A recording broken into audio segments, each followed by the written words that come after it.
Welcome to ThinkCast. I'm Kasey Panetta. On today's episode, I'm speaking with Jaime Capella, Distinguished Vice President at Gartner, about business technologists. We'll talk about how the role is shifting entire operating models, why they now make up 41% of employees, and the major impact they have on accelerating digital transformation. Hi, Jaime. Thanks for joining us today. Thanks for having me, Kasey. So I want to jump right into this, and we're going to talk about a lot of different terms today. But the first one we're going to tackle is the democratization of digital delivery. So what exactly does that mean?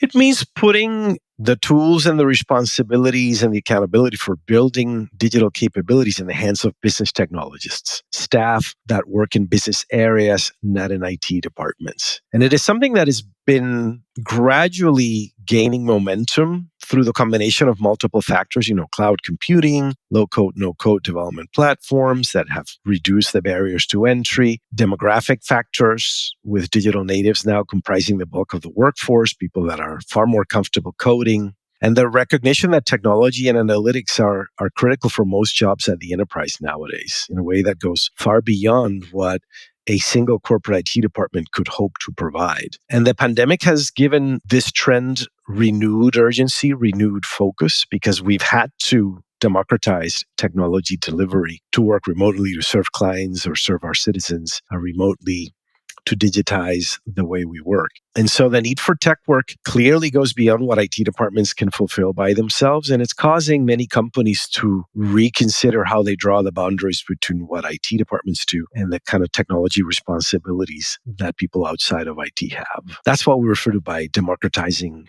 digital delivery. It's a big change in ways of working. It's a big change in operating model, but it's a very important driver of organizational performance. And the companies that do it well are far more successful in the marketplace than the ones that are struggling. So I want to go back to a term that you used in your first answer, which was business technologist. And I know it's something that I've seen in our research, but what does that term mean?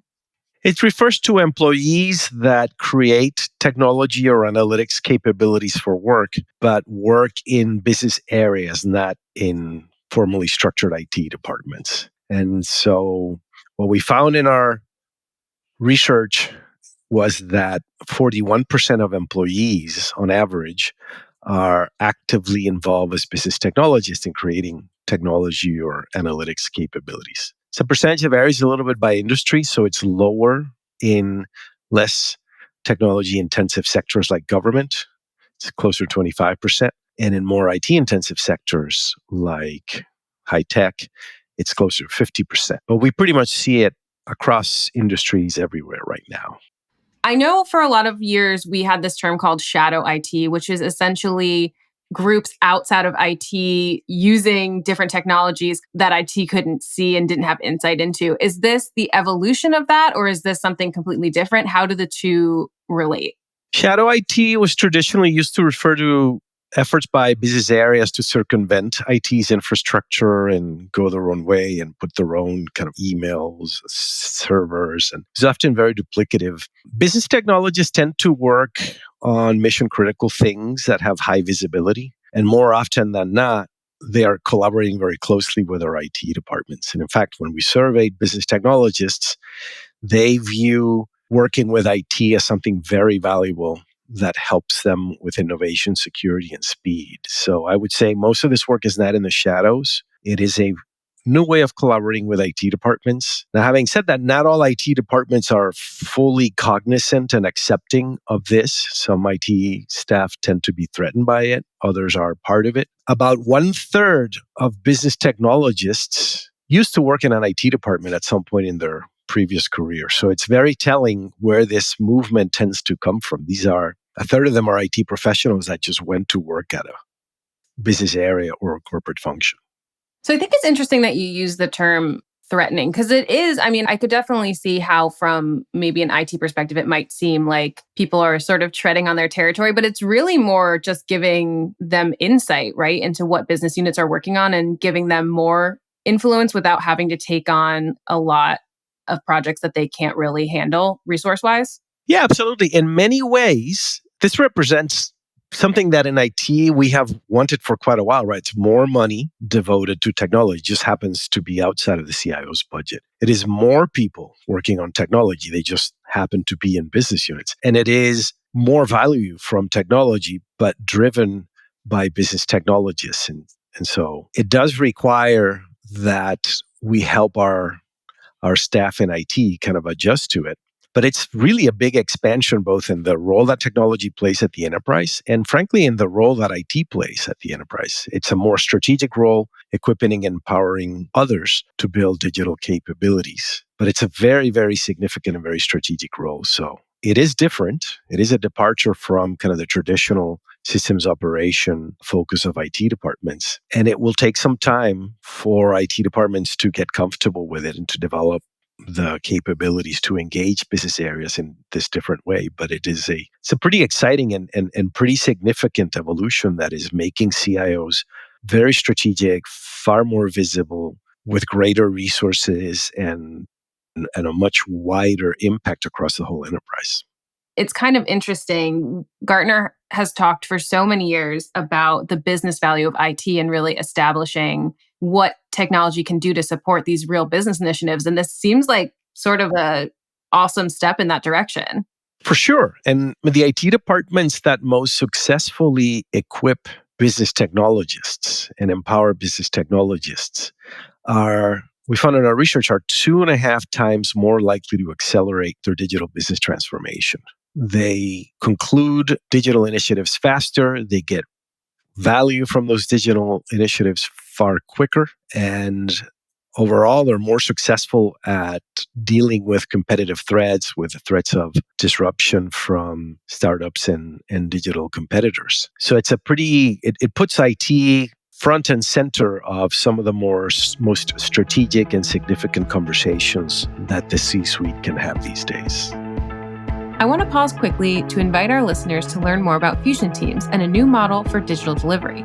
At least 84% of companies and 59% of government entities have set up fusion teams, which are multidisciplinary teams that blend technology and other types of domain expertise and are often designed to deliver products rather than projects. Learn more about fusion teams by clicking the link in our show notes and downloading our research report. I want to pivot slightly to talk more about projects that business technologists are actually working on and get a little more specific about different things that they're doing to support the business. The work of business technologists can be grouped into 4 main categories of digital capabilities. First is what I would refer to as the pursuit of insight and personalization. It's using advanced analytics, artificial intelligence, and applying that to things like pricing, marketing, and modeling. The second one would be optimization of complex systems, using things like predictive diagnostics to minimize downtime, very common in engineering-intensive enterprises. The third one is the automation of manual tasks, using things like RPA to boost productivity, very common in accounting, in HR, in customer service. And then last is the integration of customer journeys across channels, e-commerce, mobile apps, the whole omni-channel experience. That's a big area of focus by business technologists. So it's pretty clear from the things that they build that business technologists are not just amateurs building Excel macros. They are doing real development work and working on some pretty mission-critical capabilities. So this would require an evolution not just in the way IT departments function, but also this will affect how other executive functions work, right?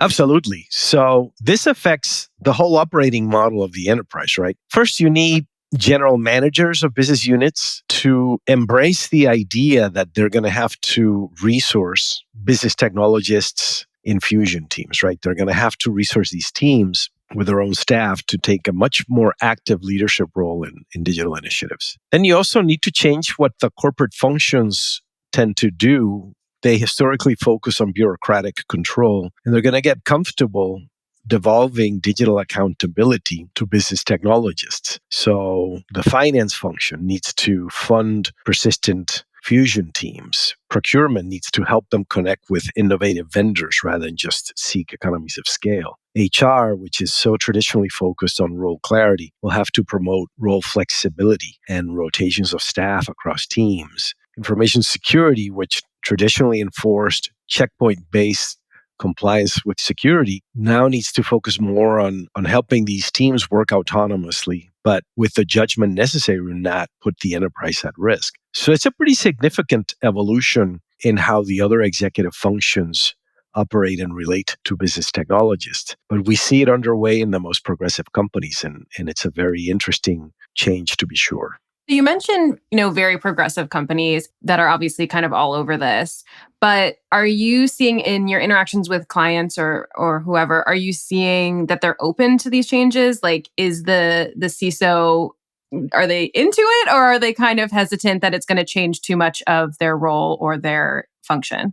Well, both. I think, particularly when it comes to security, right? The visibility of cybersecurity threats and data breaches puts a tremendous amount of pressure on those executives to ensure that they're keeping enterprise information assets secure. But the most effective way to do that is by ensuring that security is viewed as everybody's job, not just the job of the information security function. And so a lot of the focus of CISOs these days is to help distributed teams be more aware, be better informed, be more responsible, and ultimately accountable for the work that they do. And so federated approaches, distributed approaches are definitely something that the information security function has been working on for quite a while now. And then for the other sort of, I'll call them, just for the sake of this question, more traditionally business oriented roles, so like HR, finance, procurement, are they struggling with this at all? Because I would imagine the CISO is at least more comfortable with the technology piece of this. I think so. And part of the role of CIOs is just helping those other executive functions be more comfortable taking on the reins of their own technology. We have a case study of a major industrial company whose CIO of corporate functions has focused very intentionally on helping the HR function develop internally the capabilities to lead their own agile teams for their HR systems and developing the technical skills and the product management skills and the agile ways of working to do so effectively. And it's part of the expansion in responsibility, I should say, of the CIO, that they're acting as evangelists and catalysts for some of these changes in other functions. I know it sounds like a big change, but the inspiration is very visible. If you look at the way that software companies and digitally native companies structure their corporate functions, this is what they do. It's just that now we have more traditional businesses recognizing that they need to adopt some of the ways of working and some of the operating model principles that characterize the digitally native companies. Maybe not for their entire business, but for the parts of their business that need to become more digital. And that's what we're seeing. Again, not invented from scratch, but there's some templates and some models that they're adopting within the context of established companies. How is this shifting, talking about functions and roles, how is this shifting the role of the CIO? We talked about it a little bit at the beginning, but I want to get into it a little bit more. Yeah, absolutely. The way that the CIO role is shifting, the CIO role traditionally had a big set of operational responsibilities, providing systems for end users. Increasingly, the CIO is providing digital platforms for business technologists to use, equipping and empowering them to build their own digital capabilities, to build their own digital products. So in terms of the technology evolution, it represents a pretty significant shift from there. There's a fair amount of orchestrator duties. I like to refer to them as orchestrator because they entail empowering business technologists, coordinating some of their work, ensuring that they build digital capabilities securely, following proper security and architectural guidance, doing it efficiently, leveraging existing patterns. And so it's a pretty different way of relating to the rest of the company. But I would venture to say that a far more strategic, far more impactful way, to the extent that it involves using information technology to improve the performance of the enterprise, to operate more efficiently, to get closer to the customer, to potentially launch information or digital products. It certainly gets a lot of attention all the way up to the board, and it has a big impact on the fortunes of the enterprise. We've seen during the pandemic that the companies that have performed best in the sectors most affected, like retail or transportation or services, are the ones that have been able to most quickly deploy digital channels and digital ways of working. And that's through the hard work of CIOs and IT departments in equipping their employees and their business technologists with the necessary platforms and tools to build additional capabilities and to expand the reach of digitalization. Before we continue, learn more about the trends shaping IT and business at Gartner IT Symposium Expo. You'll uncover new ways to approach critical challenges, accelerate digital transformation, and become an even more effective leader. For more information, check the show notes or visit Gartner.com. So in terms of action-based insight, if you will, we've talked a little bit about each of the functions' roles within the context of how they're affected by business technologists. But who, I guess, in the executive team, who's leading this initiative? Is it the CIO? Is it the CEO? Is it a combination? Like, who's taking the first steps to kind of say, this is what we need to be moving towards? Or, we're already here. This is how we need to be managing it. The enterprises that are most successful, it's usually the CIO that acts as an evangelist for change, as a catalyst for change, that heightens the awareness of the CEO and the senior leadership team that the operating model of the enterprise needs to be updated to more formally equip business technologists with both the skills and the tools and the accountability to drive digital transformation. And the CIO provokes that, the C-suite embraces it, and everybody moves forward. And you see it when digital ceases to be this like compartmentalized thing that is only some people that work on, and it becomes more mainstream, a shared responsibility of the senior leadership team. It cannot happen without the CIO, but the CIO by himself or herself cannot push this forward alone. This is one of those moments where the CIO needs to catalyze change across the entire C-suite. That's why I like to say it's the most significant strategic moment for CIOs of recent memory. Yeah, that makes complete sense. That's really interesting. I want to kind of break away a little bit and talk about some terminology that people might see when they're talking about this. And that is the difference between a dedicated business technologist and a citizen technologist. And we do talk about this a little bit in our research, but can you just clarify what the difference is between the two of them and if there are any sort of the pros and cons of each? Sure. Business technologist just refers to people that work outside of an IT department, that work in a business unit or a corporate area, to building and managing their own technology. They break into two groups by the level of task specialization, if you will. Dedicated technologists are the people who tell you that their job is technology work, building capabilities for others. These are people like Python developers in the marketing department to run analytics, or data scientists in financial planning and analysis that help with forecasting and modeling, or software engineers that may be working in product development. They're dedicated technologists. They happen to be in a business area, not in an IT department. Citizen technologists are people that have other jobs that are done through technology work. So you may be a pricing manager, and as part of that job, you happen to use artificial intelligence, and then you have to train and explain algorithms in order to develop your pricing program. But your job is to be a pricing manager, not to be a software developer. Or think about a customer service rep that creates an RPA bot to automate a customer transaction, or doctors in a clinical setting that build their own pandemic apps. So that distinction is more of a task specialization. Now, having said that, the level of technical dexterity of business technologists tends to be very high. The vast majority of them are highly conversant in multiple technology domains and do a fair amount of development work. And that probably has to do with the fact that we have digitally native generations constituting the bulk of the workforce nowadays. So I just want to ask you one final question, and then we'll kind of get into our ending thoughts. But part of your job as a Gartner analyst is to work with our clients and talk to them about specific concerns that they have. So what are some of the questions that CIOs have on this topic when you're talking to them?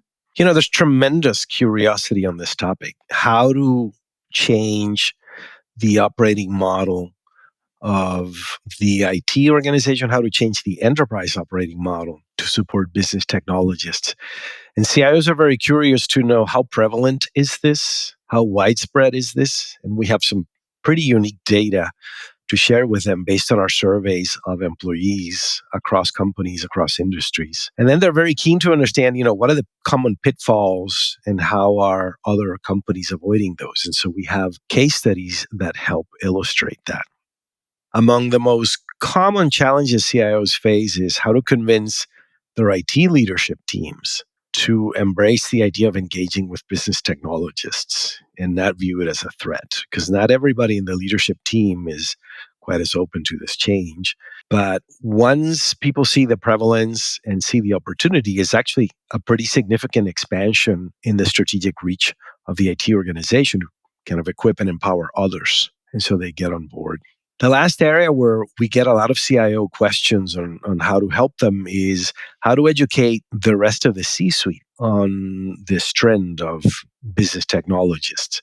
How do we convince the heads of the other corporate areas in HR or finance or business units to dedicate some of their own people to managing technology and to resource fusion teams as a new way of collaborating with the IT department? That's a very common area of question for us. So if you have any interest in these topics, feel free to seek out Jaime or check out our show notes. We'll have more content for you there. But thank you so much for joining us today. Do you have any final thoughts you'd like to share with our audience? Yeah, one of the things that has happened during the pandemic is that more and more companies have come to the realization that there are parts of their business that need to behave more like software companies, either to serve customers digitally, to manage digital channels, or to offer digital products or more integrated cross-channel experiences.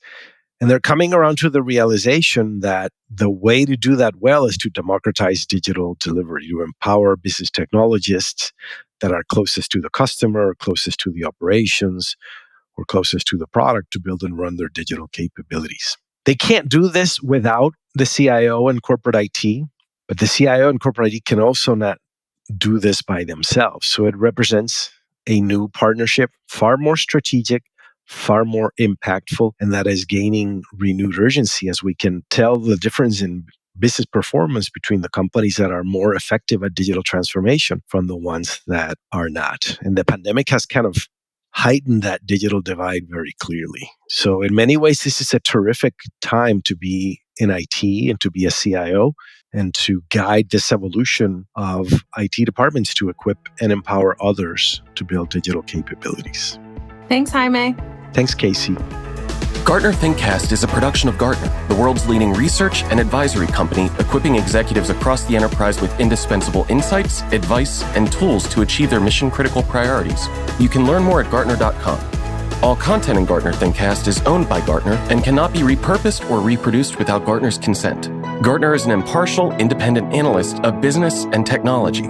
This content should not be construed as a Gartner endorsement of any enterprise's products or services.